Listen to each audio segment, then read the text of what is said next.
ता भल पाइबा सागर ठारू गभीर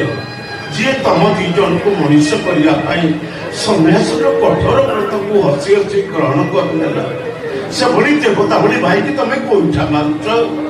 एते बड़ स्वार्थपर बेईमान तुम दीटा के स्वार्थपर के बेईमान से कथा आमको न पचारे निजको पचार कि स्वार्थ तुम थिला गोटे छोट भौणी सह बुढ़ा को बाहा कर देलो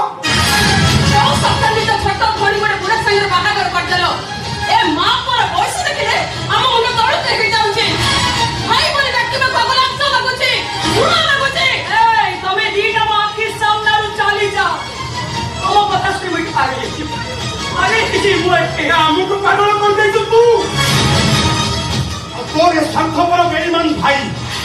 सुनो आम स्वाधीनता हस्तक्षेप करनी तुमको मोर लास्ट